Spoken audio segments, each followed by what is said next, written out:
The Candle and the Cat by Mary F. Leonard. Chapter 1. Caro and the Trolley. At the entrance to the driveway, leading to the residence occupied by the president of the theological seminary, were two flat-topped stone pillars, and upon one of these, on a certain bright September day, Trolley sat sunning himself. His handsome coat, shading from a delicate fawn color to darkest brown, glistened like satin. His paws were tucked comfortably away beneath him, his long tail hung down behind, and his golden eyes were almost closed. Only the occasional movement of his small aristocratic ears showed him to be awake. When Caro came dancing down from the house, he turned his head for a moment and watched her sleepily, till she was safely on top of the other pillar, where she seated herself Turk fashion, her blue ruffles spread out carefully, for Aunt Charlotte had cautioned her not to rumple them. Caro had also been told not to go out without her hat, so it dangled by its elastic from her arm, while the sun shone down without hindrance upon the fair little face with its smiling blue eyes and its crown of short brown curls. "Trolley," she announced presently, "here comes the professor of something that begins with X. I never can remember. It's such a funny word. It sounds like the book in the Bible where the commandments are." Dr. Wells, the dignified professor of New Testament exegesis, unbent a little at sight of the novel ornaments on the president's gateposts. "Why, Miss Caro, you must have wings," he said, smiling up at her. "Why, no, I haven't, and neither has Trolley. He just jumps, but I have to climb. You see that ledge there, and this place?" "Yes, my dear, that will do. Aren't you afraid you will fall?" the professor exclaimed uneasily as Caro leaned over to point out her way of ascent. "I really think you had better get down." "But it is very nice up here. You can see so much," the little girl assured him serenely, and Dr. Wells went his way, wondering if he ought not to go up to the house and tell someone of her dangerous position. "I'm not a bit afraid I'll fall. There's not the least danger. Is there, Trolley?" Caro continued. Trolley opened his eyes, yawned scornfully, and closed them again. "There is one thing I'm afraid of. At least, I don't like it, and that is the dark. I suppose you don't mind it, 'cause you can see. I shouldn't either if I could see in the dark.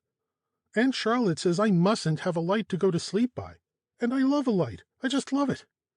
Caro's eyes had grown sorrowful, and her voice had in it the sound of tears. On the porch of the house back among the trees, Aunt Charlotte had waylaid the president. "I don't know what to do with Caro, Charles. She isn't exactly naughty, yet you couldn't say she was good either." "You surprise me," he replied, as his sister hesitated. "She impresses me as a decided character for one so young." "Decided? I should say so. You know," Aunt Charlotte continued, "Eleanor put her in my charge to be dealt with as seemed to me best, and I did think after bringing up your 5 that I know something about it, but my hand has lost its cunning. You know I have never allowed a child a light to go to sleep by, but Caro insists upon having one, and lies awake and cries without it. What am I to do? Let her cry?" "Oh, no, I shouldn't do that," answered her brother hastily, gazing into his hat as if he hoped to find there some solution of the problem.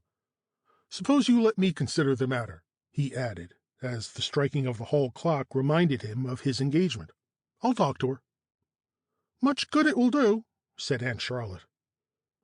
With a book under his arm, Dr. Barrows started out, so absorbed in the thought of a small granddaughter that he passed through the gate without seeing her till she called, "Goodbye, Grandpa." "Why, Caro, aren't you afraid you will fall?"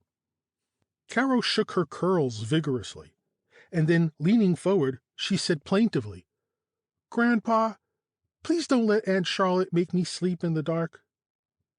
"I fear you are a foolish little girl," replied the president, meaning to look stern, but succeeding only in smiling fondly at the witch on the pillar, who appropriated the smile and ignored the words. You know God made the darkness, Caro, he continued, conscious that the remark was not quite original. Yes, unwillingly.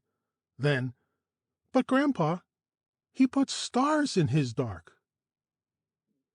As Dr. Barrows walked down the street, he reflected that he should have but a divided mind to give to seminary matters if the present state of affairs continued, and the seminary needed his close attention just now. It was 2 weeks since his granddaughter had arrived to spend several months in his home, while her father and mother were traveling. "I'm afraid we have spoiled her a little," his daughter Eleanor wrote. "As hard as it is for me to give her up, I feel sure it will be good for her to be in Aunt Charlotte's hands for a time. I know you will love her and forgive her little failings, as you always did those of your devoted daughter." Love her? He was fairly bewitched by her. He had thought a child in the house after so many years of quiet might be annoying, but on the contrary, he would have liked to have her always with him. Aunt Charlotte was ready and anxious to do anything and everything for her dear Eleanor's child, but somehow her theories, which had worked so well with her brother's children, did not seem to fit the next generation. The truth was that in her southern home, Caro had been under a very different rule. Mama Ria, who had nursed her father before her, had, to use her own words, taught her pretty manners, and petted and scolded and worshipped her. The result puzzled Aunt Charlotte and delighted her brother. "I can't explain it," he said, "but the child has that something. Her grandmother had it." And here the president fell to musing over those faraway days when he had fallen in love with a pretty southern girl. Please don't let her make me sleep in the dark. Caro's grandfather felt positively chivalrous in his determination to protect her. From what? His own dear sister, in whose wisdom and devotion he had rested all these years. End of chapter 1.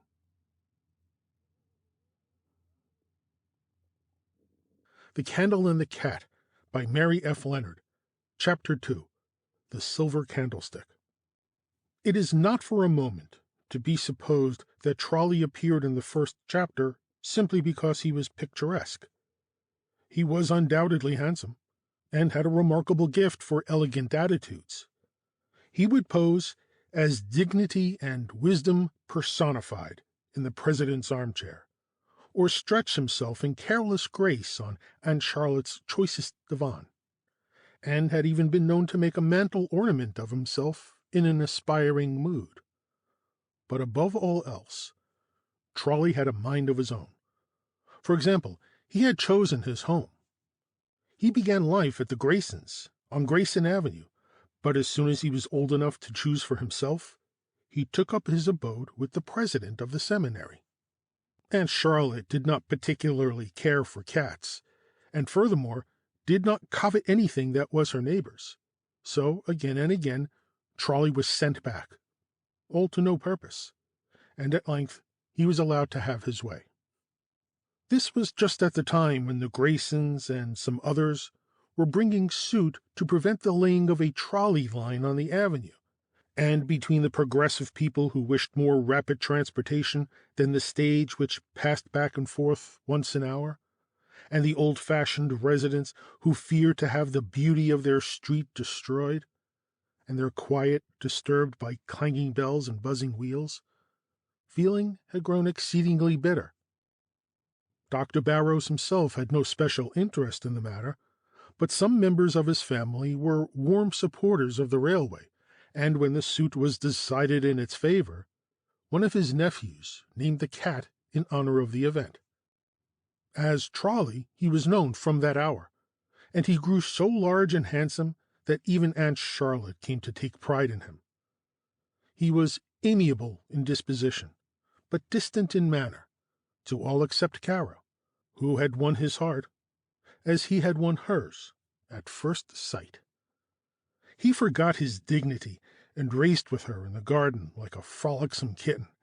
When she was tired, he allowed himself to be made a pillow of, and to all her confidences he listened with a sympathetic purr. In fact, he did all he could to keep her from being homesick. There were, of course, times when his own affairs demanded his attention. Bobby Brown, a yellow cat who lived 2 doors away, needed an occasional setting down, for instance, and other matters of this kind sometimes kept him away for a day. It was on one of these occasions that Caro, quite tired out with searching for him, sat down on the doorstep and began to miss Mama and the boys, just dreadfully. "I'm going to do some shopping. Do you want to come?" asked her grandfather's voice behind her. The clouds flew from her face in a minute, for shopping with grandfather always meant something interesting, if only a glass of ice cream soda. As they walked down together, Caro chattered away without a pause. "Are you going to buy something for me, Grandpa?" she asked as they entered a large grocery. "I want to see some wax candles in different colors," Dr. Barrows said to the clerk who came forward. "Why, that sounds like Christmas or a birthday," exclaimed Caro. But the candles brought out were too large for Christmas trees or cakes. They were of all colors, and some were plain, others fluted. "What color do you prefer, Caro?" her grandfather asked. It was difficult to decide among so many pretty ones, and she hung over them with a finger on her lip and an expression of great earnestness on her face. "The pink is lovely, and so is the blue, only not quite so pretty, and the green, and yes, I like the violet, too." "We'll have to take one of each, I see," said the president, and this greatly simplified the matter.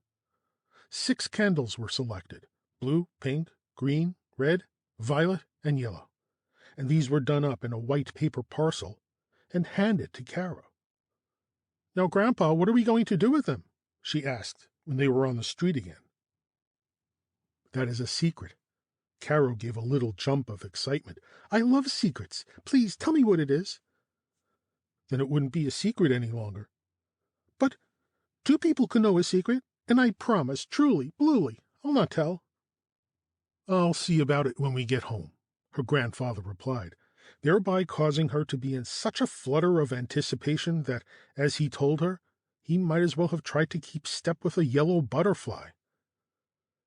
When at last they reached the study, Caro looked on with deep interest while her grandfather unlocked a cabinet and took from it a small silver candlestick of beautiful design. "How pretty! Is it to put the candles in?" Dr. Barrows glanced up at the portrait of a sweet-faced young woman in an old-fashioned gown as he replied, "This candlestick belonged to your grandmother, Caro, when she was a little girl, and now I'm going to give it to another little girl who has her name, and who sometimes reminds me of her.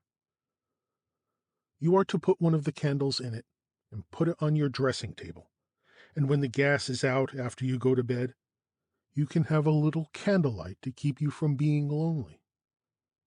"You are the dearest, sweetest, goodest grandpa in the world," Caro exclaimed with a ferocious hug. "The dear little candlestick. I'll never be lonesome any more." Aunt Charlotte shook her head and called it a compromise when the plan was explained to her, but made no real objection to it. There was a faculty meeting that evening in the president's study, and 2 of the members had arrived and were talking with their host when a shrill voice was heard crying, "Go away, Jane! I will call him! Oh, Grandpa!" Dr. Barrows rose hastily and left the room, saying, "Excuse me, gentlemen, my little granddaughter is calling me." From the hall he had a vision of Caro, her small red slippers peeping out from her long white gown, her curly head looking over the stair rail. Behind her was Jane, the upstairs maid, whispering sternly, "Come back, Caro, this minute. You are a naughty girl." "I just want you to see my candle lighted, Grandpa," Caro said, hopping down 3 steps to meet him, and taking his hand while Jane retired, shaking her head. She stood in great awe of the president, and in her eyes a faculty meeting was almost as sacred as a church service. "You can turn the gas out, Grandpa," Caro said, as, after leading the way into her room, she merrily kicked off her red slippers and bounded into the middle of the bed. From the door, Jane saw the president laughing as he stooped to kiss the saucy face. Caro snuggled down beneath the cover, and when the gas was turned off, from the dressing table came the clear, soft light of the candle. "It is my little candle star, Grandpa, and I don't mind the dark now, 'cause I can see it, and it is soft and nice." "You are a funny child, Caro," her grandfather said, stroking her hair. "Suppose you try to be a little candle yourself." "How could I?" Caro sat up, much interested. "We'll talk about it tomorrow. They are waiting for me in the study. I must go."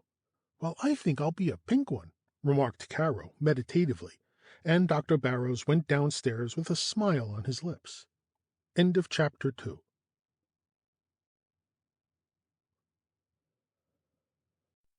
Chapter 3 of The Candle and the Cat by Mary F. Leonard. The Gate in the Orchard. Caro was in great haste to tell Marjory about her candle, and when she went skipping around the corner next morning, she met Marjory skipping in her direction. "Why, I was coming to see you!" they both exclaimed. Marjory's father was the younger brother of Caro's grandfather, and their home was not far from the seminary. The little girls had already become good friends, but as Marjory had been out of town with her mother, they had not seen each other for several days. "You come to my house, Caro, for I have something to show you," her cousin said. "Well, let's go to the orchard then," suggested Caro. One of the many pleasant things about Charmington was that it combined the delights of city and country. Down on Main Street, here were stores large enough to supply all reasonable desires, and yet 5 minutes' walk in any direction brought you to the region of wide lawns and forest trees. And back of some of the pretty dwellings were orchards and gardens in which you could easily forget there was a town anywhere about. So it was in the Barrows orchard, for years a favorite playground for the children of the family. Marjory had some paper dolls and a new book to show Caro, and these they carried with them. "Let's run, so Tom won't see us and want to come," she said. Little Tom Turner, who lived next door, was, in her opinion, only useful as a playmate when she had no one else, or to make up the necessary number in some games. Usually it was more fun to run away from him. So they raced through the long grass, brown curls and flaxen braids bobbing up and down in their haste. At the extreme end of the orchard there was a large flat stone under a pear tree, and here they sat down to get breath and look at the dolls and the book. Marjory had a great deal to tell about her visit, and, as she listened, Caro's eyes presently made a discovery. "Why, there's a gate! Where does it go?" she asked. The boundary line of the Barrows' ground was marked by a rough stone wall, against which grew currant and gooseberry bushes, and almost hidden by these, she noticed now for the first time a gate. "Why, Caro, I'll tell you, the people who live over there aren't nice at all. They got mad at Papa because of the trolley line, and they won't give any money to the seminary because they are mad at Uncle Charles, too." Persons who could be angry at her grandfather certainly could not be nice, Caro thought. But what was the gate for? She asked. "A long time ago, when Sister Alice and Brother Charlie were little, they used to play with the Graysons." "Oh, are there children there?" "No, indeed. That was a long time ago. But Caro," Marjory's voice sank to a whisper, "there's a man over there who has something the matter with him. He can't walk, and a servant pushes him around in a chair. Nobody ever sees him, but one day I peeped over the fence, and there he was, all wrapped up and dear, but I was scared." "He couldn't hurt you, could he?" "No, I suppose not, but he might say something to me." "Well, that wouldn't hurt. I'd like to see him," said Caro. All this was so interesting she had come near forgetting her candle. Now she thought of it and told Marjory about it. "Just think," she added, "my own grandmother's candlestick. when she was a little girl." "I think I'll ask Mamma to give me one," Marjory said. "What did Grandpa mean when he said he wanted me to be a candle? Do you know?" "He meant you must be good, I 'spect," Marjory replied in an offhand manner, as she picked some Spanish needles from her dress. "Candles aren't good. That's silly," said Caro scornfully. "I don't care. He meant something like that. You ask him." She did ask him that evening.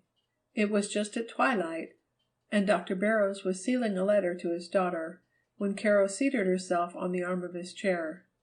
"Can I talk to you, Grandpa?" she asked, and, as if he too wished to join in the conversation, Trolley, with one silent spring, was on the study table close to the president's elbow. "He'll do for a paperweight, won't he?" laughed Caro, as the cat gravely seated himself on the notes for tomorrow's lecture. "And he can lick your stamps for you," she added. Her grandfather laughed a little at this bright idea. "Well, Mischief," he asked, "what do you wish to talk about?" "I want to know how I can be a candle." "What do candles do?" "Shine?" "Yes, they make a little brightness, give a little cheer. Can't my girl do that?" "Marjory said you meant be good." "Well, yes, only I should say be loving and kind. There are so many sad, lonely, worried people in the world who need a little cheer. The very best way to be a candle is to love people, Caro." "I love you, Grandpa." "And you bring a great deal of cheer into my life, dear." "Do I?" with a pleased laugh. She put her arms around her grandfather's neck and pressed her cheek to his for a moment. Then, with a sudden change from seriousness to mischief, she turned to Trolley. "Pussy," she said, "you must be a candle, too. You must love me, and you mustn't be cross when there isn't any cream on your milk, and we'll both shine together." End of chapter 3, read by Nancy Cochran Gergen, Gilbert, Arizona, November 26, 2021.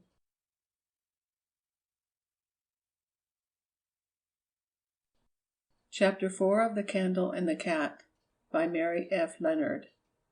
The Grayson House. On pleasant afternoons the president and his little granddaughter were frequently to be seen walking down the street together. Aunt Charlotte found it very little trouble, in these days, to get her brother to take his constitutional. The sight of Caro looking like an autumn sprite in her red jacket was enough.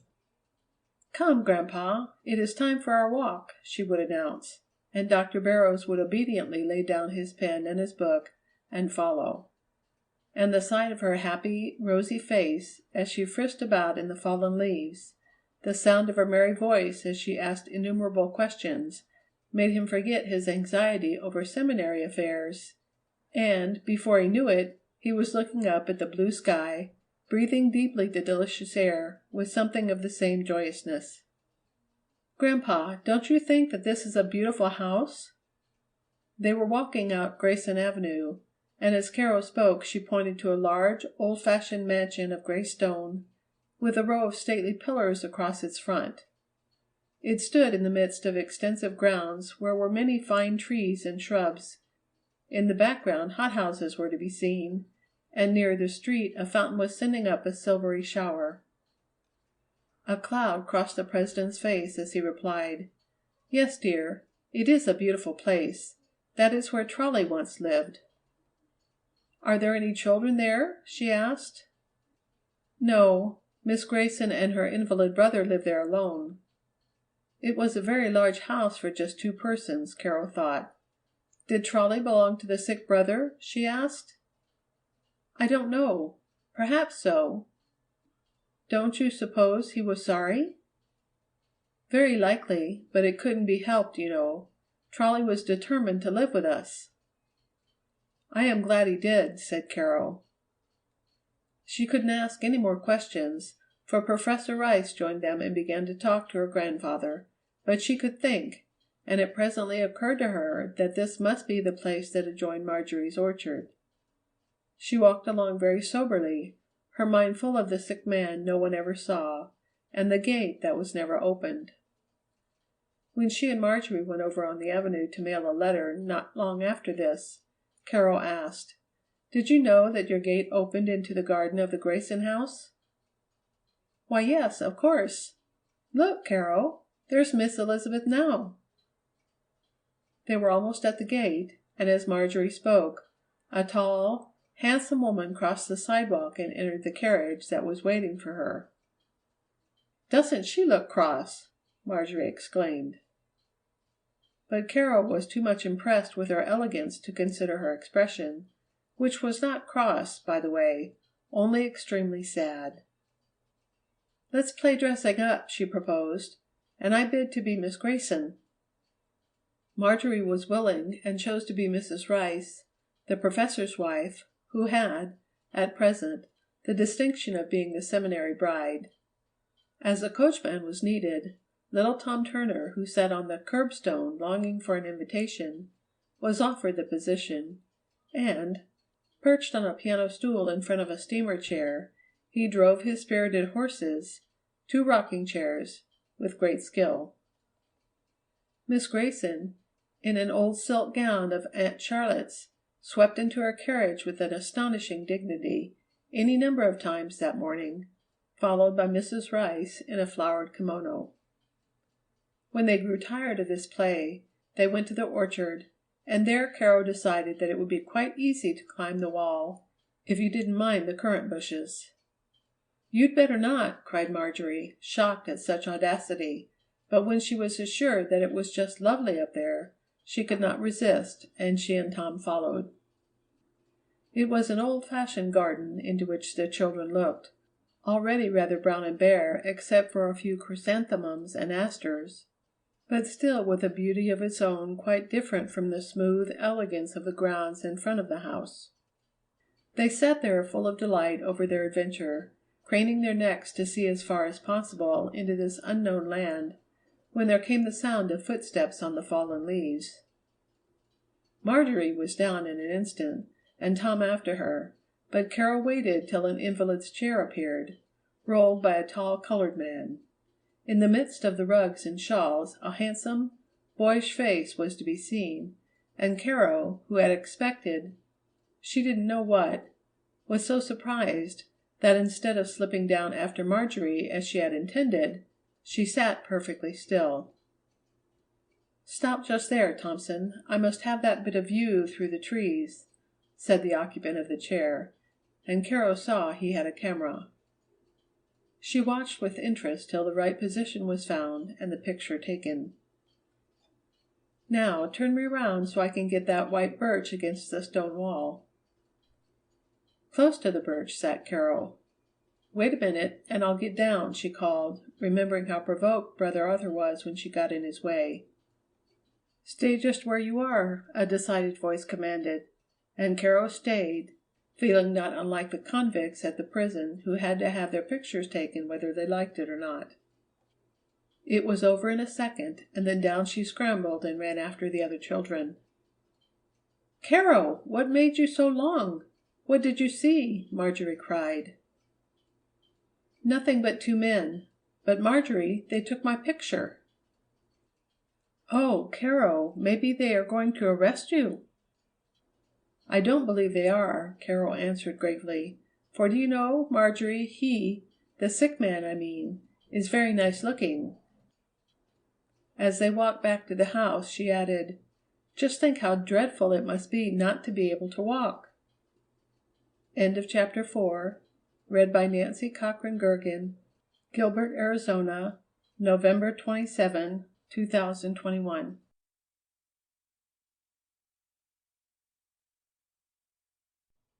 Chapter 5 of The Candle and the Cat by Mary F. Leonard. Trolley goes visiting. "Grandpa, tell me about the Graysons, please." Dr. Barrows hesitated, for it was to him a sad story. He and Caro sat together on the wide hall sofa, watching the wood fire that had been started for the first time that afternoon. Close to the hearth, Trolley lay at full length, washing one of his front paws with a professional air. "I am dreadfully afraid it is going to rain," Caro said. "Why, my dear, it is as clear can be!" her grandfather exclaimed. "It is sure to be if Trolley washes behind his ears," she answered wisely. "But do tell me, please, about the Graysons." So, as he did not like to refuse anything to that curly head, now leaning against his shoulder, her grandfather told her about the handsome Miss Elizabeth who, when only a girl, had taken charge of her father's house and given a mother's care to her young brother and sister. "What were their names?" asked Caro. "Walter and Annette." "And they used to play with Charlie and Alice, didn't they?" "Yes," answered her grandfather with a sigh. "Those were happy days. Well, after a while Mr. Grayson, the father, died, and then little Annette, and there were only Miss Elizabeth and Walter left in that great house. All Miss Elizabeth's love was lavished on this brother, and he was worthy of it, a wonderfully fine fellow." Something in her grandfather's tone caused Caro to ask, "Did he die too?" "No, but in the midst of his college course he lost his health. It was a strange, strange thing, for he seemed perfectly well and strong, and ever since then he has been growing more helpless each year." "And couldn't anybody cure him?" "No one, although his sister took him to the wisest physicians in the country and abroad. They were away for a long time, but now they have come home and have shut themselves in with their sorrows." "Marjory said they weren't nice," put in Caro. "Marjory ought not to say that. She does not understand. It was the trolley line on Grayson Avenue that made the trouble. Your Uncle Horace was president of the railway company, and this made the Graysons angry with him, and it caused a break between the families." Dr. Barrows did not tell how he had attempted to act as peacemaker, and had been received by Miss Elizabeth with a cold disdain, which showed him that he was included in the bitter feeling she had toward his brother. And what troubled him most was that in this way his beloved seminary had lost one of its best friends and most generous contributors. "Miss Elizabeth is a good woman," he added. "She built our beautiful chapel in memory of her father and sister. She can be generous and kind, and I, for one, cannot speak hardly of her, knowing her great sorrow. I only wish I could do something for her." "Grandpa, I have seen Walter, and I think he is very nice looking. I saw him over the fence at Marjory's, and—" "My dear, I think you'd better keep away from the fence. I fear you have been prying," was the reply, and Caro did not tell the rest of her story. After she was in bed that night, she lay awake for a long time watching the little candle star and thinking of the young man who would never walk again. Her grandfather's tone, in speaking of him, had impressed her deeply. Walter must be one of those sad, lonely people who needed a little cheer, and she wished so much she could do something for him. Just before she fell asleep, an idea came into her head. Trolley, a vision of graceful curves, was watching some sparrows quarreling together in the top of a maple tree next day, when Caro pounced upon him. "You are going to be a candle and take a little cheer to a person who is lonely. At least, I think he is, and if I were lonely, I'd like to have you come to see me, for you are a great comfort." Trolley amiably allowed himself to be gathered up into her arms, taking the precaution, however, to fasten his claws securely in the shoulder of her red jacket. It was very quiet around the seminary when Caro, with the cat, made a short cut across the campus to the avenue. A few minutes earlier, on her way home from market with Aunt Charlotte, she had caught a glimpse as they passed the Grayson house of the muffled figure in the invalid chair, far back near the greenhouses. "I do hope he is still there, Trolley," she said, beginning to feel a little breathless, for her burden was by no means light. "And I hope we won't meet a dog, for you'll be sure to run if we do," she added. The Graysons' gate was reached, however, without accident, no dog appearing, and the invalid was still where she had seen him, but as she went up the gravel walk, Carol began to wish she had not come. She almost expected to hear Miss Elizabeth calling her to know what she was doing there. Walter Grayson sat alone in the sunshine, looking straight before him at a pot of great curly white chrysanthemums, and, as Carol made no noise in crossing the grass, he was not conscious of her approach until a deep-drawn sigh at his elbow caused him to turn with a start. It would have been impossible to carry Trolley another step. Too much out of breath to speak, and with cheeks which matched her jacket, she rested his weight on the broad arm of the chair, while she unhooked his front paws from her shoulder.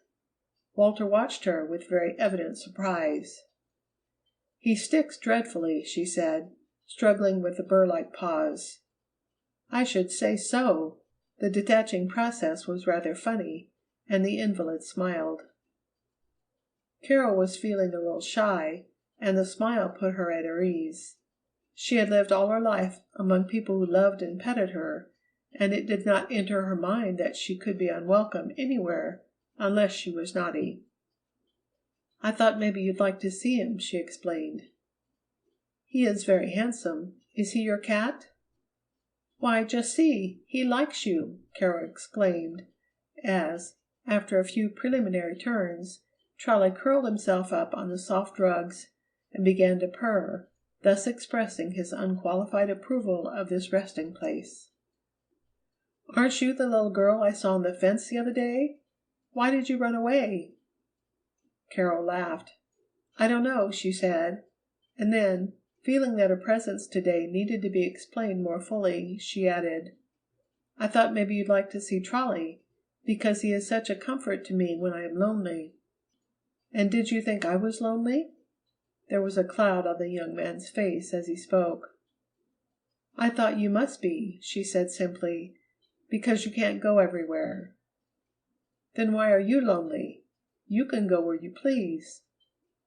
"But I miss Mama and Papa and the boys sometimes, and then—" She leaned against his chair and spoke in a confidential tone. "I'm afraid of the dark." "So am I," Walter remarked gravely. "Are you? I didn't know grown-up people ever were. But if you'll just get a candle you won't be any more. The dark is very nice when you can see it." As Walter seemed interested, watching her gravely as he stroked Trolley, Caro went on to explain more fully about the candle and how her grandfather had said she could be one herself. "And so," she concluded, "I thought Trolley might be a candle too, and bring you a little cheer." "I am much obliged. What do you say his name is?" Walter asked. "Cousin Charlie named him for the trolley cars. Wasn't that funny? And he used to live here, you know. That is why I thought you would like to see him. He came to our house and just would stay, though Aunt Charlotte sent him back ever so many times." "I believe I do recall something of the kind. He was one of my sister's pets." "Do you suppose she'd like to see him?" Caro asked. A smile flittered across Walter's face as he replied, "I really don't know. She is out this morning." The conversation was brought to an end by the appearance of Thompson, who was, no doubt, greatly surprised to find a little girl and a striped cat with his master. "I think I'd better go," Caro said. "Aunt Charlotte might want me, but Trolley can stay a while if you'd like to have him." Trolley, as if to expostulate against being disturbed, tucked his head almost out of sight and curled up tighter than before. No one could have had the heart to disturb him. "She is a child we saw on the fence the other day, Thompson," Mr. Grayson explained as Caro ran off. "Yes, sir," Thompson replied, watching till the red jacket disappeared in the distance. "She's visiting here. She's Dr. Barrow's granddaughter. I have seen her playing about. Shall I take you down through the garden, sir?" As he was wheeled along the sunny path, there was a smile on Walter's face. Caro had been right, he was lonely, and after the first moment he had not resented her sympathy, and now the pressure of Trolley's very substantial frame against his arm, The thought of the little girl's face as she told about her candle gave him a new sense of companionship. When he had said he, too, was afraid of the dark, he was thinking of the future, which once had been so bright to him, and over which the clouds had gathered so heavily. But a little cheer had found its way to his heart, and he could smile. "Thompson, you needn't mention it to Miss Elizabeth. The child having been here, I mean. It might annoy her." "No, sir," was the reply, "and I hope she'll come again," he added to himself, for he did not approve of the dreary, shut-in life led by his master. End of chapter 5. Read by Nancy Cochran Gergen, Gilbert, Arizona, November 29, 2021.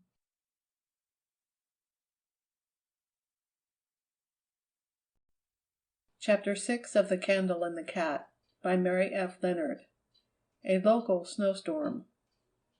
After Caro reached home, she began to be afraid that Trolley would not come back, and the thought made her rather unhappy. But just as the lunch bell rang, he came trotting across the lawn. She was watching at the window and ran to open the door, giving him such a warm welcome that the president who saw it remarked to Aunt Charlotte, "I don't know what Caro would do without that cat." That very day Dr. Barrows left town on seminary business and was gone several weeks. Hard times had affected the seminary, and effort must be made to increase its funds, and this was the task the president had before him. In this way it happened that he heard nothing of the visit to Walter Grayson. Caro missed him very much, for although she and Aunt Charlotte were beginning to understand each other, they would never be the intimate friends she and her grandfather were. When Marjory heard the story, she exclaimed, "Why, Caro, you had better not let Aunt Charlotte know. She'll scold you like everything." Caro was puzzled. Her grandfather had said he was sorry for the Graysons, and wished he could do something for them. She had thought of something. Surely this couldn't be wrong, and yet she felt Marjory was probably right when she said Aunt Charlotte would not approve. About this time, the little girls began to have lessons together every morning, sitting in small chairs on either side of the cutting table in their aunt's bedroom. They read from a small green volume called Little Annie's Third Book, a favorite of Aunt Charlotte's, from which she had taught the children of the family for the last 40 years. Caro privately thought it rather silly, but accepted it because Mamma had read in it when she was little. Caro meant to try very hard while Grandpa was away, to be a pleasure and not an annoyance to her aunt and Jane, so she might have a good report for him when he returned. During the first week, she succeeded so well that Aunt Charlotte remarked to her sister-in-law, Marjory's mother, that she had never known two better children than those little girls. Alas! It was not long before she was compelled to change her opinion.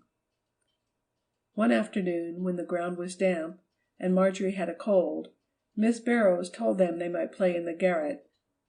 It happened to be her reception day, and up there, she thought, with the door closed, they might make all the noise they pleased without disturbing the elegant repose of her drawing-room. Little Tom, who, as usual, was hanging around, was graciously invited in, and the three ran off in high spirits. "I don't think there is anything there that can possibly hurt," Aunt Charlotte said to herself. Now, in this long, low room, near the front windows was an old four-poster bedstead, upon which was a large feather bed. It had not been in use for a long time, and Aunt Charlotte was planning to make some pillows out of it. Nothing could have offered a more alluring playground than this mountainous bed. To climb upon the cedar chest which stood near and take a flying leap into the middle of it was tremendous fun. The excitement was growing when Marjory made a discovery. "Caro," she cried, "the feathers are coming out!" Sure enough, on one side of the mattress there was a long rip, and from it the feathers were beginning to fly. "It is like a snowstorm!" exclaimed Caro, taking her turn at jumping. "Goody, a snowstorm! Let's pretend it's snowing!" Marjorie cried, and Tom clapped his hands and danced with joy at the idea. Such active exercise was heating, so they put up the windows, and then the fun grew fast and furious. Around and around they went, up on the chest, over on the bed, down on the floor, screaming and laughing, while feathers flew in all directions, and the bed grew smaller and smaller.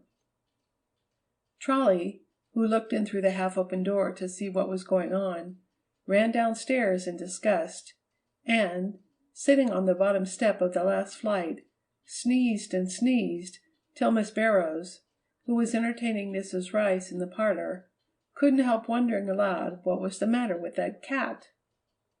"What charming children your little nieces are, Miss Barrows," Mrs. Rice remarked as she rose to go. Aunt Charlotte replied in gratified tones that they were nice children.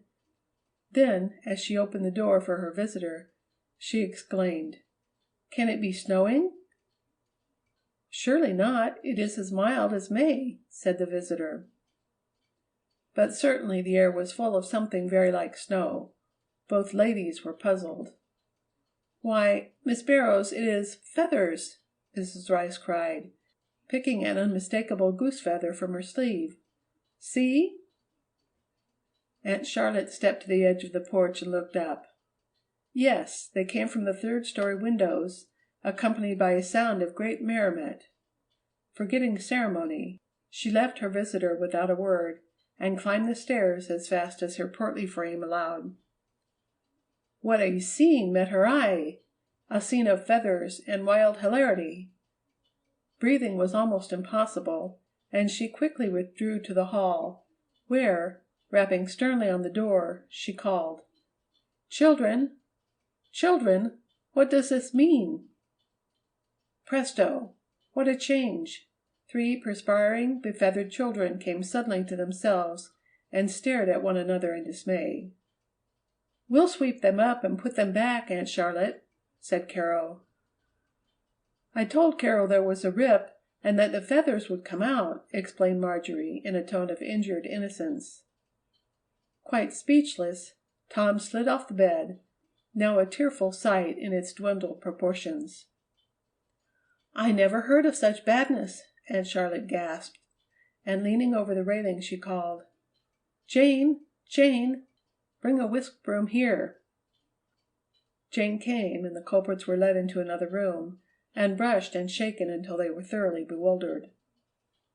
"I'd rather pick chickens and be done with it," Jane remarked in disgust. "Aunt Charlotte never said we mustn't," Marjorie sobbed. "Well, who would ever have thought of your doing a thing like this? Feathers all over the neighborhood." Caro giggled nervously. "Oh, yes, I'd laugh. It's very funny. Just wait till your grandfather hears about it." Caro had a saucy reply on the end of her tongue, but the thought of Grandpa checked it. "Let your little candle remind you to be a pleasure and comfort to Aunt Charlotte while I am away," he had said. She had meant to be good, and she had been dreadfully naughty. The sight of the disordered room and the sorry-looking mattress and the feather-strewn lawn was proof enough. She listened meekly when, dismissing Tom, Aunt Charlotte took them into her room and, to use her own words, gave them a talking to.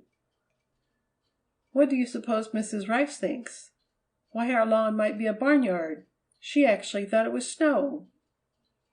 In spite of her repentance, this made Caro smile, and her aunt shook her head solemnly, saying, "I don't know what to do with you, Caroline.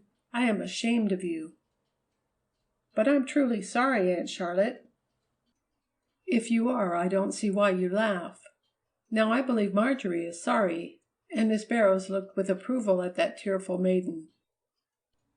As if this were not disgrace enough for one household, Trolley, after he had recovered from the feathers, made his way into the kitchen and stole one of the birds the cook was preparing for supper. Caro found him, at dusk, sitting in solemn majesty before the hall fire, quite as if nothing had happened. "Trolley," she said, getting down beside him on the rug, "do you know you have been naughty too?" He rubbed his head against her hand in a manner that said as plainly as words, "Pet me." "Did you get a spanking, Trolley? I don't know what Aunt Charlotte is going to do to me. You are so nice and soft. You are a great comfort." As Caro made a pillow of him, Trolley broke into a loud purr. "I am sorry I was naughty. I just didn't think a bit. It was such fun to see the feathers fly. I wanted to be good while Grandpa was away, and now I've spoiled it. Oh, dear, I wish Mamma would come and take me home. I am so lonesome." Trolley didn't understand how any one could be unhappy before such a pleasant fire, with him for company, and he continued to purr loudly, while Caro's tears fell fast. His view of things prevailed after a while, and, when Aunt Charlotte came downstairs, she found the two curled up together on the rug, fast asleep. The tear stains on Caro's cheek softened her. Perhaps the child really felt more than she showed, and she decided she would not take away her candle that night, as a punishment, as she had thought of doing. More than this, she let her have peach preserves for supper. The preserves went to Caro's heart, and made her more penitent than ever. "I'm truly going to be good after this, and I'll help Jane pick up the feathers," she said as she kissed her aunt good night. End of chapter 6. Read by Nancy Cochran Gergen, Gilbert, Arizona, December 1, 2021.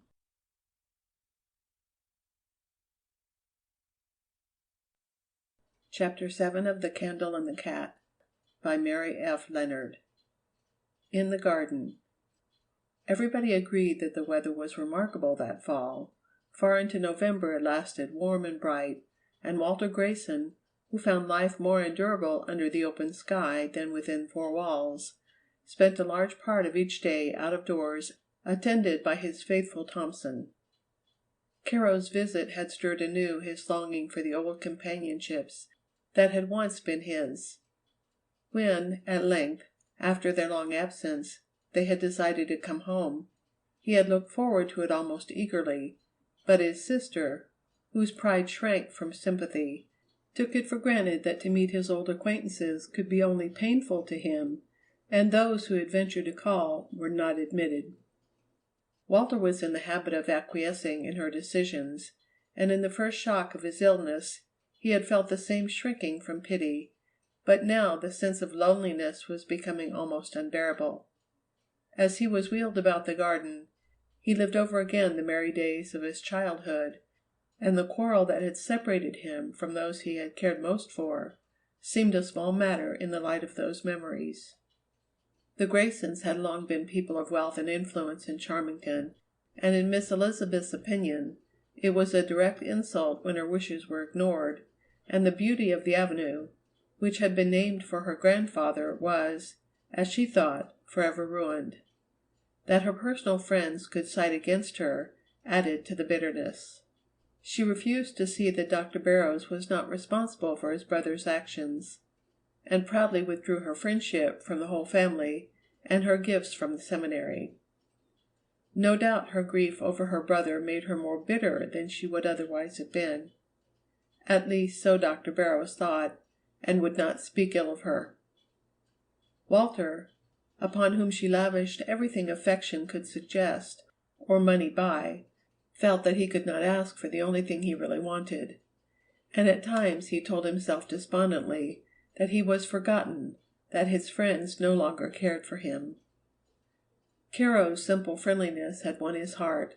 The possibility of seeing her again added a little interest to his lonely life, and Thompson, too, seeing the good effect of her visit, was on the watch for her. When one afternoon they saw her in her scarlet jacket, looking over the garden wall, Walter waved his hand and Thompson grinned broadly over the back of the chair, while Caro nodded and smiled in response, quite as if they had been old friends. "Don't you want to see your picture?" Walter asked. "They are on the library table, Thompson," he added.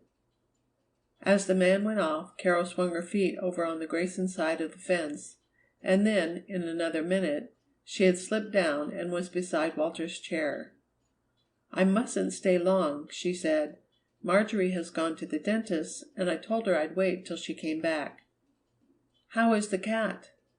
He is very well, thank you, but he has been bad. He stole a bird. You don't say so! Yes, and so have I. You don't mean you have stolen a bird? Caro laughed. Of course not. I wouldn't steal. But Marjory and Tom and I jumped all the feathers out of Aunt Charlotte's bed. What naughty children, said Walter, smiling. Yes, agreed Caro with a sigh, and I meant to be good while Grandpa was away. I promised him I'd try to be a candle, and then I forgot. What do you mean by being a candle? Oh, being pleasant and nice to Aunt Charlotte and Jane. Not making trouble, you know. The feathers were all over the front lawn, and Mrs. Rice thought it was snowing. Caro laughed a little at the recollection. Grandpa said the best way to be a candle was to love people, and I do love him ever so much, but I don't love Jane. I love Aunt Charlotte, too, but she doesn't like to talk to me, so I miss Grandpa. I know how that is. I too wish sometimes for someone to talk to, Walter replied. Here Thompson appeared with the photographs, and everything else was forgotten. They are a little too grave, Walter said, comparing them with the glowing face beside him. We must try again sometime. And let's have Trolley in it too, Caro suggested. Why, certainly, that is a good idea. Do you know, Caro, you remind me of my little sister. Do you mean Annette? Why, what can you know about her? Walter asked in surprise. Grandpa told me. I asked him who lived in your house, and then I saw her window in the chapel. The Good Shepherd, you know. Grandpa said she was a dear little girl. Do I truly look like her? Yes, there is something in your face and smile that is like her. Walter looked thoughtfully at the picture. Won't you please tell me about her?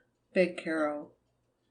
And so, while Thompson wheeled his master up and down the garden paths, she walked beside him and listened to the story of those days when the gate now nailed up was always open, and merry girls and boys ran back and forth. What nice times you did have! Caro exclaimed, pressing the palms of her hands together. I wish we could do some of those lovely things. Couldn't we have a picnic and have a fire and roast potatoes and corn?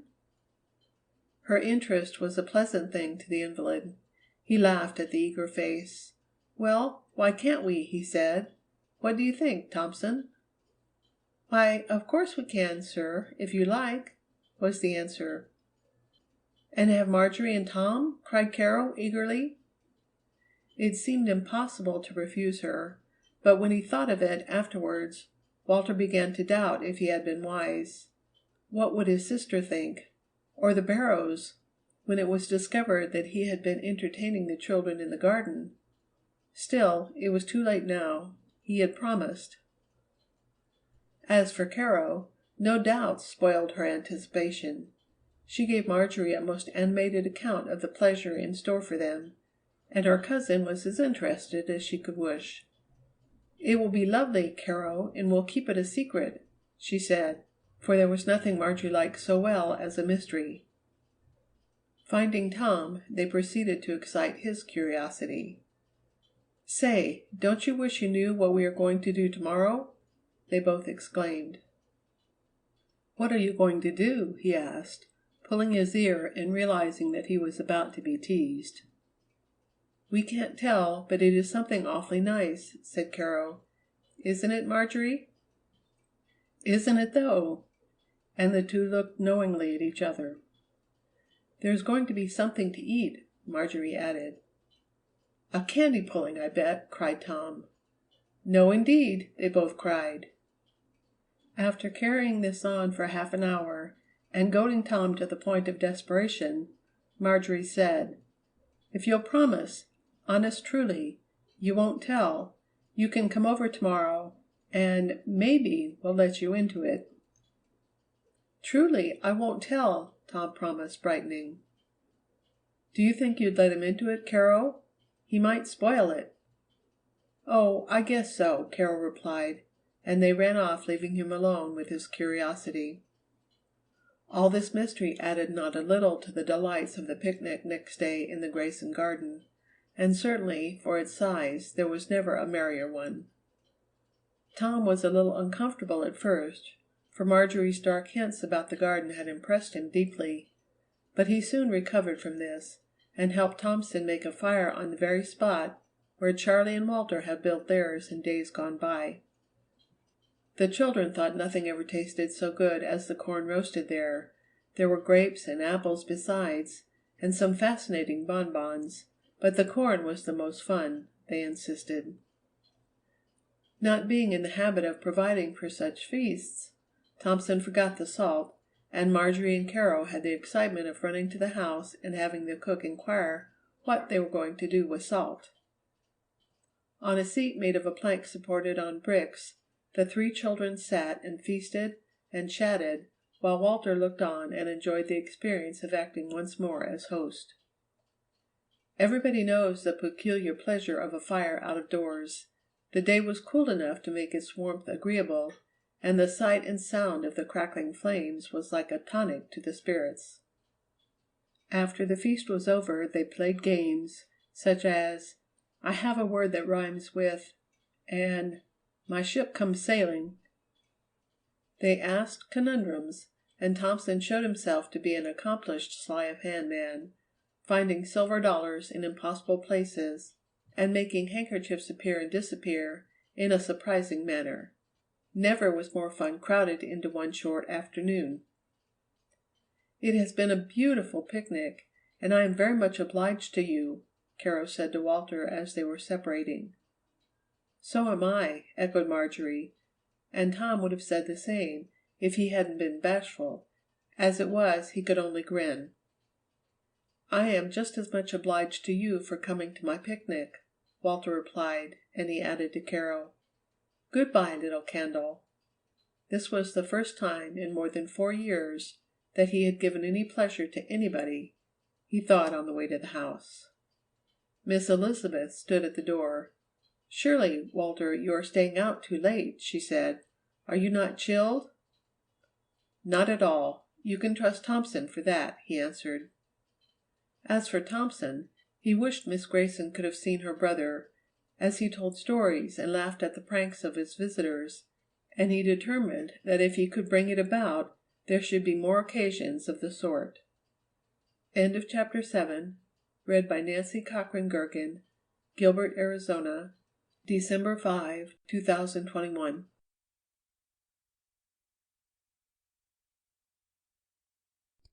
The Candle and the Cat by Mary F. Leonard. Chapter 8. Miss Elizabeth Receives a Shock. Miss Grayson rejoiced in her brother's unusual cheerfulness, and when she was called away for a few days to a neighboring city on business, she left with a less reluctance. Home had after all proved the best place for him, she thought. She was gone several days, and at the last minute, after telegraphing that she would be at home at 8 in the evening, she found she could take an earlier train that arrived at 3. There was no time for anything but a hurried drive to the station, and she decided it would be just as well to surprise Walter.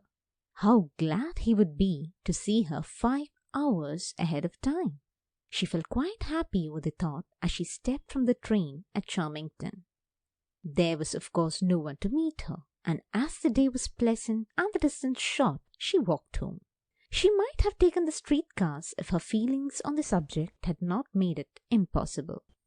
It was only natural that the servant who opened the door for her should seem surprised, but Miss Elizabeth observed an odd hesitation in his manner when, in reply to her questions, he said Mr. Grayson was in the library. To the library she hastened, and as she went there, came to her astonished ears the strains of the last rose of summer. For years that music box had been untouched, and mingled with it was a sound like children's voices. Before her on a chair lay an unfamiliar scarlet jacket with other articles of outdoor apparel, and from the floor A pair of small but saucy-looking rubber shoes forced themselves upon her vision. What did it mean? Was she dreaming? At the door she paused. In front of the wood fire blazing brightly at one end of the spacious room, Walter's couch was drawn, and round him in attitudes of eager interest were 3 children. They were evidently absorbed in the story he was telling, with an animation his sister had thought never to see again. Strewn upon the floor were photographs, and on a table a costly illustrated book on birds. One of her brother's old favourites lay open, but at present everything else was forgotten in the interest of the story, which seemed to be one of adventure, for there was frequent mention of bears. This much Miss Grayson's bewildered mind took in, and this was the lonely invalid to whom she had hastened home. Certainly he was not missing her, for she stood there quite unobserved. And who were these children who had brought such a light to his eyes? All her devotion had failed to do as much for him. Turning, she saw Thompson hovering uneasily in the distance, and swept down upon him. "Who are those children in the library?" she demanded. Miss Grayson was exceedingly stately, and Thompson felt abashed. "Why, Miss Elizabeth, they are just some children." "I see that. I asked who they are and what they are doing here." "Well, you see, Miss Elizabeth, it looked like Mr. Walter was mighty lonesome today, and it was too damp to be on the ground, so I just took the liberty of asking them in to amuse him. Looks like there is not much for him to do." "Did Mr. Grayson tell you to ask them?" "No, ma'am, but he seemed right glad to see them. It has cheered him up considerable." The sound of laughter from the library emphasized this. "But who are they?" Miss Grayson asked again. Thompson was very trying to her, and it was only because he suited her brother so well that she kept him. "I don't know exactly, ma'am. They are some kin of Dr. Barrow's over at the seminary, I believe." This was more than she could stand. Telling herself that such excitement must be bad for Walter, she swept back to the library. The last notes of the music had died away, and Caro heard the rustle of her dress and turned. Miss Elizabeth had thrown back her fur collar. In her face was an unusual glow. She was very handsome, Caro thought. The eyes of the others followed her, and for a few seconds they all gazed at the lady in silence. Then Walter found his voice. "Why, Elizabeth, I did not expect you so early," he exclaimed. "I found I could get off sooner than I thought when I telegraphed. I fear you're tiring yourself," she added, coming to his side and bending over him, entirely ignoring the children. Caro rose. "I expect we'd better go," she said. "It's a lovely story, but if you're tired, we can come some other time." "I'm not tired, Caro," Walter answered, taking her hand. "But perhaps you'd better go now. And as you say, we'll finish the story another time."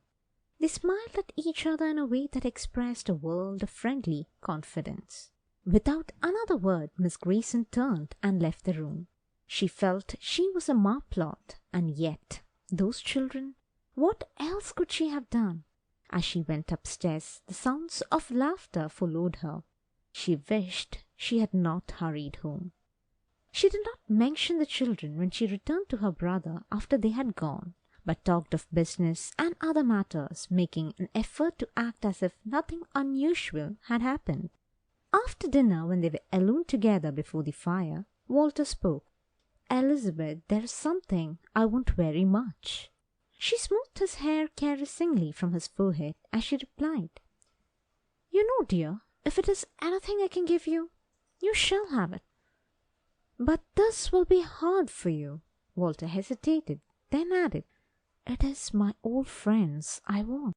She caught her breath. "I don't understand," she said. Then her brother told her about Caro's visit with Trolley. "It has made me feel," he continued, "as I've thought about it since, that I have been living very selfishly. My life, as I used to think of it, has, to be sure, been spoiled. But there are still small things I might do to make a little cheer, as Caro says. And to begin with, I want my friends again. I want to forget. I want you to forget all that has been unpleasant in the past." "And you think they will be willing to come back to you, do you?" Miss Elizabeth asked bitterly. "Yes, I think they will," he said simply. Miss Grayson had often told herself there was nothing she would not do for her brother. But had she dreamed of anything like this? Her proud heart had a fierce battle to fight.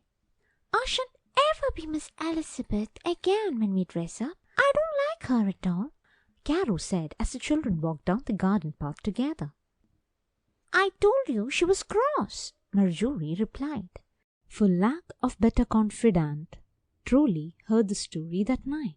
"I don't blame you one bit for not wanting to live with her, for I suspect she just scared you to death," was Caro's conclusion, emphasized by a vigorous hug. End of chapter 8. Read by Lakshmi. The Candle and the Cat by Mary F. Leonard. Chapter 9. Annette's Window. "Marjorie, Grandpa's coming home this afternoon. Don't you want to go to meet him? Aunt Charlotte says we may go in the carriage." It was the first school day of the season, and Caro looked like a bright-eyed squirrel in her grey coat and chinchilla furs. Of course Marjorie wished to go, and although it was an hour and a half before train time, she put on her coat and hat, and the two went out to frisk up and down the walk until the carriage came. They went as far as the seminary chapel, and seeing the door open, Caro said, "Let's go in and look at Annette's window." Marjorie was willing, and in they went. Someone from a distance was giving a course of Bible lectures to the students in the chapel, and the one for that day was just over. It was a small building, beautifully proportioned and decorated, the somewhat somber richness of the interior being relieved by the beautiful windows. The children found it great fun to walk about in perfect freedom instead of being obliged to sit in sedate silence, and they forgot to think about the time. They stood for a while before the window on which was represented the Good Shepherd freeing a lamb from a thorn bush, and spelled out the words beneath it, "In Memoriam Agi." "I should like to have a window," Caro said. "But you can't unless you are dead," Marjorie answered. Caro was disposed to doubt this, and would have begun to argue the question if the sound of a banging door had not startled her. "What was that, Marjorie? I guess we'd better go," she said. Pushing open the swinging door, they went out into the vestibule, and there they found the outside door fast closed. "Oh, Marjorie, it is shut tight. I can't open it," Caro cried. Marjorie tried in her turn, but it was of no use. The janitor, not knowing they were in the chapel, had locked the door and gone away. "What shall we do? We shall be late to meet Grandpa," wailed Caro. Marjorie began to pound on the door and call, but this they soon realized could do no good. "Nobody can hear us. It is so thick," she said, beginning to cry. "Don't cry, Marjorie. Maybe Clifford will come back again. But I'm afraid we won't get out in time to meet Grandpa," Caro added with a little choke in her voice at the thought. "Clifford won't be back till tomorrow, I know." And Marjorie continued to sob. "But they'll look for us. I know they will," Caro insisted. It was dark and chilly in the vestibule, so they went back into the chapel, where the air was still warm. Even here the light was dim, for the short afternoon was nearly over. The shadows looked so dark in the corners that Marjorie exclaimed, "Oh, Caro, I'm afraid. I don't think anything can happen to us, and they will find us pretty soon, I'm sure," said Caro encouragingly, although she couldn't help thinking how very dark it would be after a while. "We'll starve. I'm hungry now, Marjorie said tearfully. There was nothing to do but wait. They sat down in the seat usually occupied by Aunt Charlotte when they went to afternoon service with her. Two very forlorn little girls. Suddenly, Marjorie flung herself down on the cushions and began to cry and sob wildly. Caro's tears fell more quietly, and after a time she wiped them from her eyes and looked up at the window. In the fading light, she could just see the gentle, tender smile of the Good Shepherd as he rescued the lamb. It comforted her, and when Marjorie's passion of crying had exhausted itself, she said softly, Marjorie, look at the Good Shepherd. It's too dark to see. Marjorie, let's ask him to send someone to find us. Well, Marjorie agreed. And soon, Caro added, and to help us not to be afraid. In the dusk, two little figures knelt. Two little heads were bowed on the cushions. When Caro lifted hers, she thought something wonderful had happened, for there was the shepherd smiling down on them, just as if he were about to speak. It was the electric light on the campus which had shone out while their eyes were closed and made it seem almost like day. We needn't be afraid now, Marjorie, Caro said, calling her attention to it. But I do hope it won't be very long, for I want so to see Grandpa. At that moment, Dr. Barrows was wanting very much to see his little girl.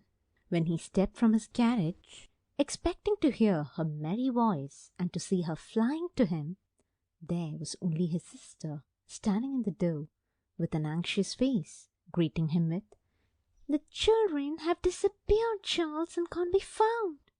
After a few questions, the president hurried over to his brothers. Vague stories of kidnappers floating through his brain. It seemed strange indeed that two little girls could disappear so completely in so short a time, leaving no clue to their whereabouts. The whole neighborhood was presently aroused, and professors and students might be seen running in every direction.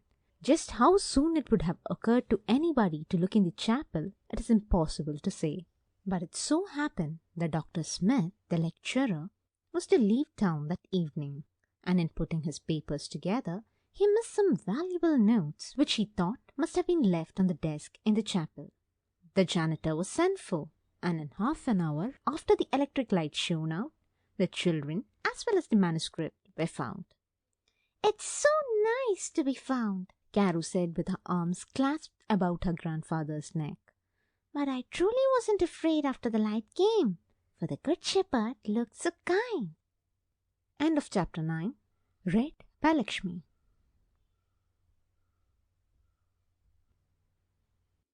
The Candle and the Cat by Mary F. Leonard. Chapter 10. Old Friends.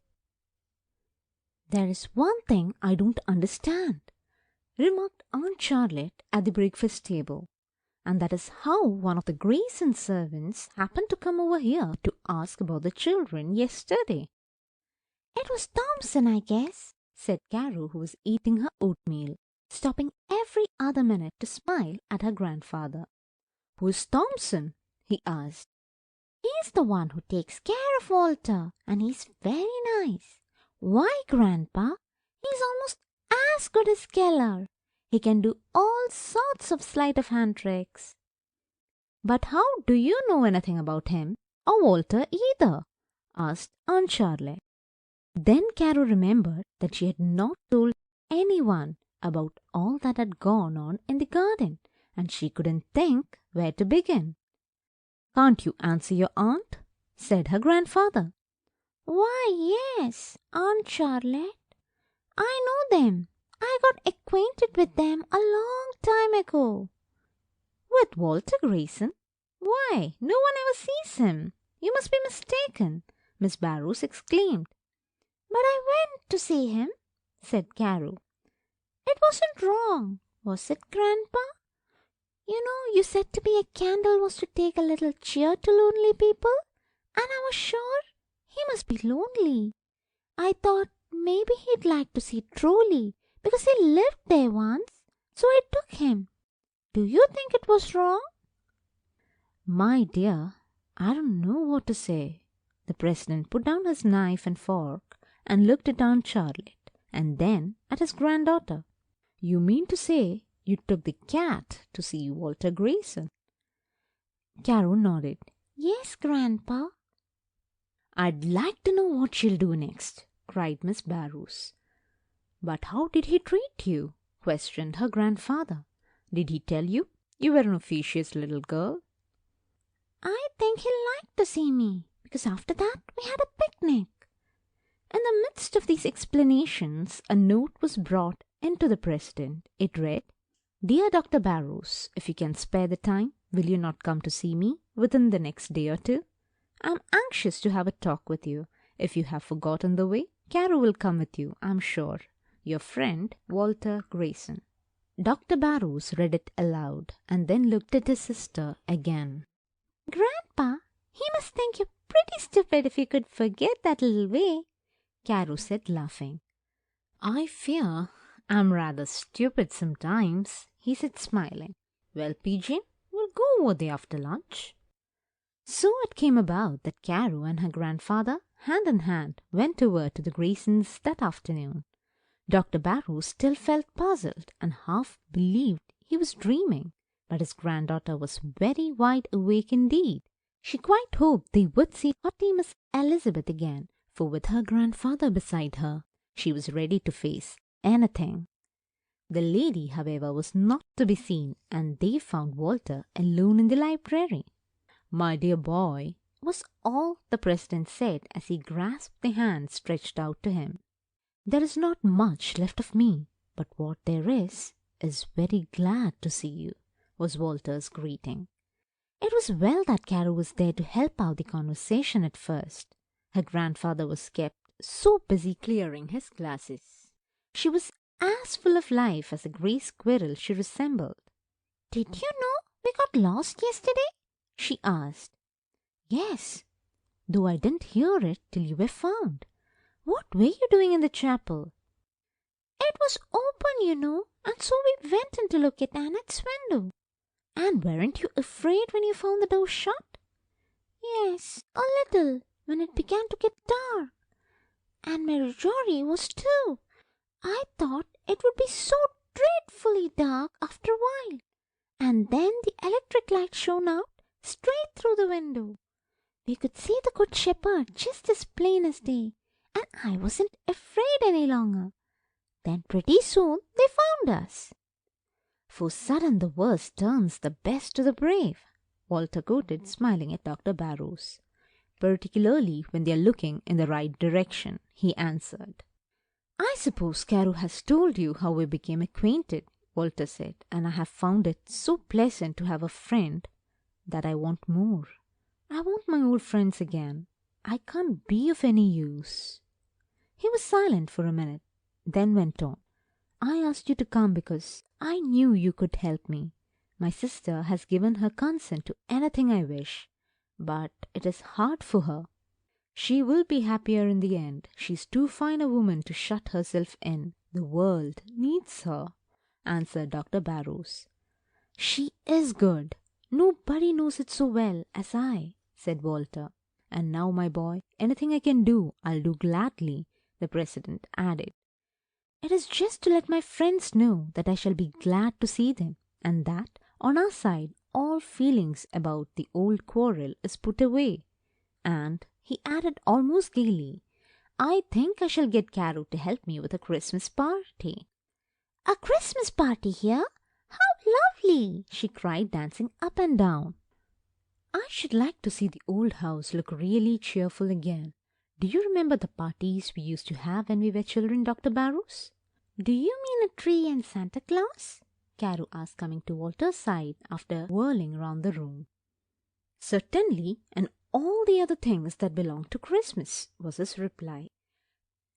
Caro rather changed her mind about Miss Elizabeth, who met them in the hall as they were leaving. "Dr. Barrows," she said, holding out her hand, "I know what Walter has said to you. Perhaps I have been wrong. I don't know, but I should never acknowledge it except for him." The president interrupted her. My dear, and Caro wondered how he could call anyone so stately my dear. Say no more. Let us simply forget that anything ever came between us. And then Miss Elizabeth turned to Caro and took her hand. This is your granddaughter, Eleanor's child, she said. I hope she will come often to see my brother. He has taken a great fancy to her. When they reached home, Aunt Charlotte met them with a letter in her hand. What do you think? Eleanor writes that she will probably spend Christmas with us. Is Mama coming? How perfectly lovely! Oh, Grandpa, aren't you glad? Caro was so full of delight she could hardly listen to her mother's letter, in which Mrs. Holland said that, as they could not get their family together at home, she would come to spend the holidays at her father's with Caro, while Mr. Holland joined the boys. I believe it's going to be the best Christmas that ever happened, Caro exclaimed. The weeks before Christmas were merry ones. As if to make up for his delay, winter came in earnest with a heavy snow, followed by freezing weather, which made endless fun for the children. To Caro, snow that lay on the ground for any length of time was a delightful novelty, and she wanted to be out from morning till night. The cold kept Walter Grayson housed for the greater part of the time, but he was enlivened by frequent visits from the children. For his benefit, they built a remarkable snowman on the lawn outside the library windows, and Miss Elizabeth said not a word, although her order-loving eyes found the grotesque object almost painful. It amused Walter, and so she could endure it. He and Caro spent hours over plans for the Christmas party, to which his sister had offered no objection. But she asked no questions and shrank from having anything to do with it. The days flew by, as they always do at this time of year, with so much to prepare for and look forward to. Trolley, Caro said one evening, I'm sorry for you, because you don't know what fun Christmas is. Just think! Mama's coming tomorrow, and Charlie and Alice, and you're going to have the best time. Trolley only purred contentedly. All days were alike to him, if he had plenty to eat and a comfortable nap and the society of his friends. End of chapter 10, read by Lakshmi.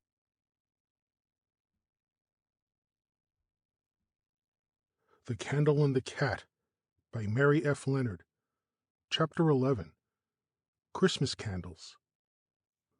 The sunlight fell softly through Annette's window and across the reading desk as Dr. Barrows began the afternoon service in the chapel on the day before Christmas. The air was fragrant with the odor of cedar and pine, and against the dark oak wainscoting the holly berries shone warm and bright as he read, "The glory of Lebanon shall come unto thee, the fir tree and the pine tree and the box together, to beautify the place of my sanctuary." Caro sat with her hand clasped in her mother's, the happiness of Christmas shining in her face. Across the aisle was Marjorie, with Charlie and Alice.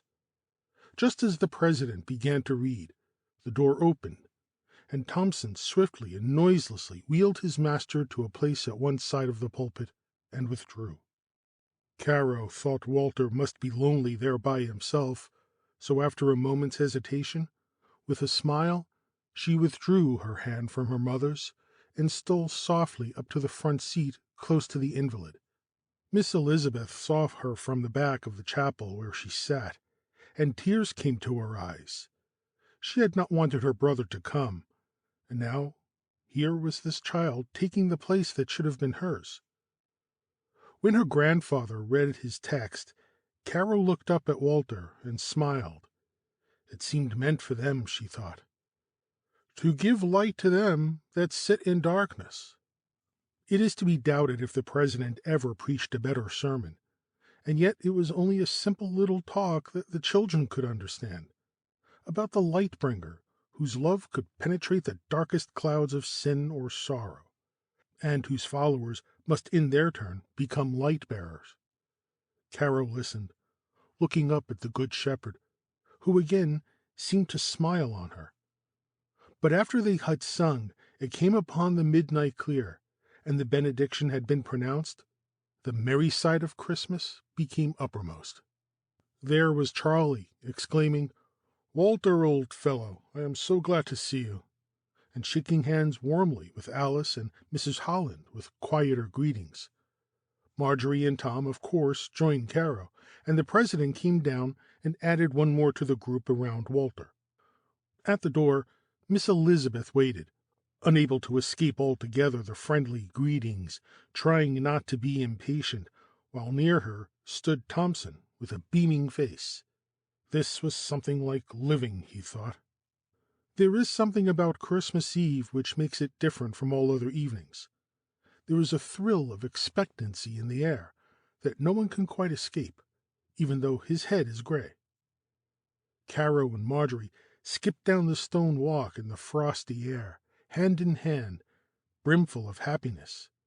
Charlie and Alice were beside Walter, and Dr. Barrows, who walked with Miss Elizabeth, thought his little granddaughter was right when she said this was going to be the best Christmas that ever happened.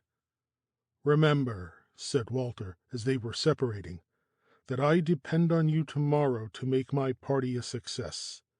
It has to be as much like old times as possible." "We'll be on hand and do our best," said Charlie.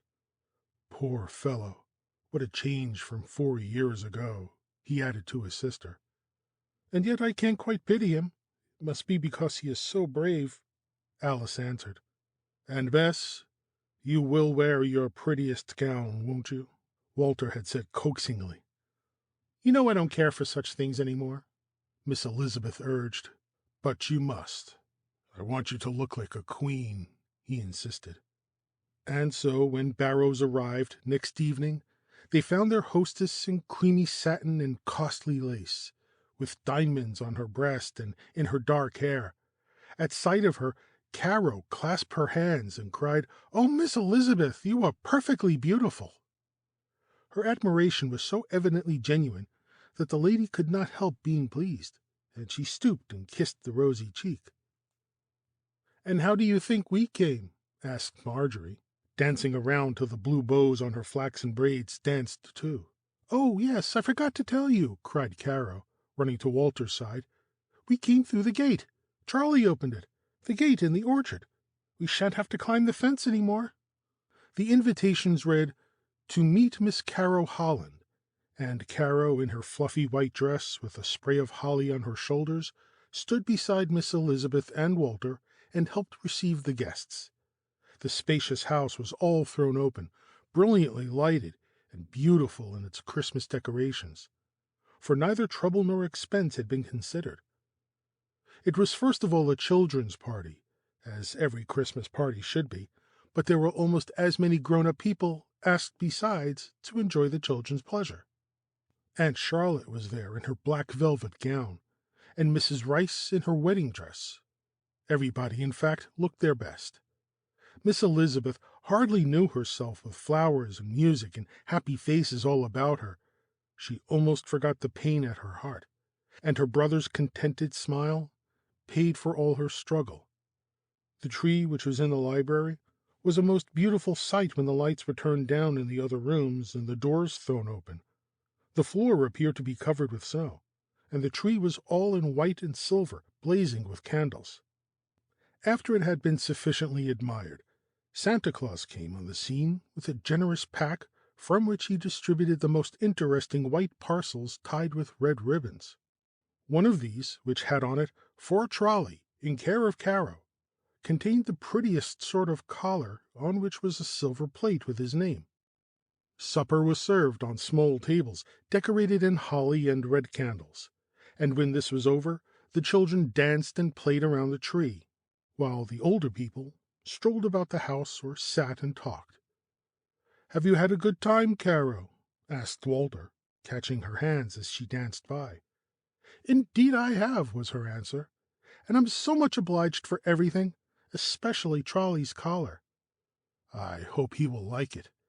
I owe a great deal to Trolley." "Why do you?" she asked.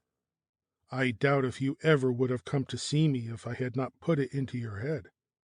And then we shouldn't have had the party, should we? Here comes Grandpa, she added. Have you had a good time, Grandpa? This has been a happy Christmas, Walter, the president said, sitting down beside him. It has been to me, and I had not expected to have another happy one, Walter replied. What did Santa Claus bring you, Grandpa? Caro asked. Just what I most wanted. And Dr. Barrows smiled at Walter. I can't tell you how much I thank you. I had come home rather discouraged. Please tell me what it is, begged his granddaughter. Only a piece of paper, Caro, said Walter. One that will help the seminary out of its difficulties, added the president. Do you mean money? That isn't interesting, laughed Caro. I'll tell you what I think, she continued, shaking her finger at Walter. I think you are a candle, a big one. Hasn't he brought us a great lot of cheer, Grandpa? He has indeed, my darling. The young man's face flushed. Whatever I have done has brought me the most pleasure. I seem now not to mind, as I did at first, having to give everything up. I can even hear Trolley talk about the university without thinking of my spoiled plans. I only want now to get what I can out of the present. Then, after a moment's silence, he said with a smile, I am not afraid of the dark any more. Did you try a candle? Caro asked. Yes, Walter answered. And Dr. Barrows understood. On that young life, with its dark shadow, the light of love had shone, and a little candle had been the beginning of it. So the Christmas party came to an end, and the guests went happily home through the snow. End of chapter 11.